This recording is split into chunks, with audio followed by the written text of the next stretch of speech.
എൻ്റെ അമ്മയെ ഇപ്പം എൻ്റെ കൈ പോയേനെ. അറിയാൻ പാടില്ലാത്ത കാര്യങ്ങൾ നമ്മൾ ചെയ്യാൻ പോകരുതല്ലോ. ഇന്ന് നമ്മുടെ ഭൂമികേതിക്സിന് സ്കിൻ കെയർ ഓയിൽ തയ്യാറാക്കുന്ന ദിവസമാണ്. ഇതിന് വേണ്ടിയിട്ട് തേങ്ങാപ്പാൽ എടുക്കാൻ രാവിലെ തന്നെ ഞാൻ തേങ്ങ ചിരകാൻ ഇരുന്നാണ് കേട്ടോ. തേങ്ങ മുഴുവനായിട്ട് നമ്മൾ ചിരകി എടുത്തിട്ട് മിക്സിയിൽ നന്നായിട്ട് അരച്ച് അതിൽ നിന്ന് തേങ്ങാപ്പാൽ മാത്രം സെപ്പറേറ്റ് ചെയ്തെടുക്കും. പക്ഷേ ഇത്രയും വൃത്തിയായിട്ട് കൃത്യമായിട്ട് ഈ പ്രോസസ്സ് ചെയ്യാൻ ഇവിടെ ആളുകൾ ഉള്ളതുകൊണ്ട് തന്നെ ഞാൻ എൻ്റെ ശ്രമം ഉപേക്ഷിച്ചു. പക്ഷേ ഇന്നലെ ഈ പ്രോസസ്സിൻ്റെ വീഡിയോ സ്റ്റോറി ഇട്ടപ്പോൾ ഒരുപാട് പേര് ചോദിച്ചൊരു ക്വസ്റ്റ്യൻ ഉണ്ടായിരുന്നു. നല്ലൊരു ക്വസ്റ്റ്യൻ ആയിരുന്നു കേട്ടോ.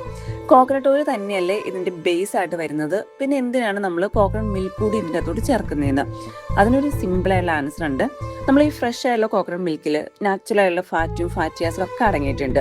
സ്കിന്നിൻ്റെ മോയ്സ്ചറൈസർ നിലനിർത്താനും സോഫ്റ്റ്നെസ് നൽകാനും ഇവ സഹായിക്കും. അതുകൊണ്ടാണ് നമ്മുടെ ട്രഡീഷണൽ ആയിട്ട് പ്രിപ്പറേഷനിലൊക്കെ ഫ്രഷ് ആയുള്ള കോക്കനട്ട് മിൽക്ക് ഉപയോഗിക്കുന്നത്. ആദ്യം നല്ല ക്വാളിറ്റിയുള്ള കോക്കനട്ട് ഓയിൽ ഉരുളിയിൽ ഒഴിക്കും. ഓയിൽ നന്നായിട്ട് ചൂടായിട്ട് വരുമ്പോൾ ഫ്രഷ് ആയുള്ള ഈ കോക്കനട്ട് മിൽക്ക് അതിലേക്ക് ചേർക്കും. അതിൽ വെള്ളത്തിൻ്റെ അംശം മുഴുവനായിട്ട് പറ്റിപ്പോയതിനു ശേഷമാണ് നമ്മുടെ ബാക്കിയുള്ള ഓരോ മരുന്നുകളും ഇതിലോട്ട് ചേർക്കുന്നത്.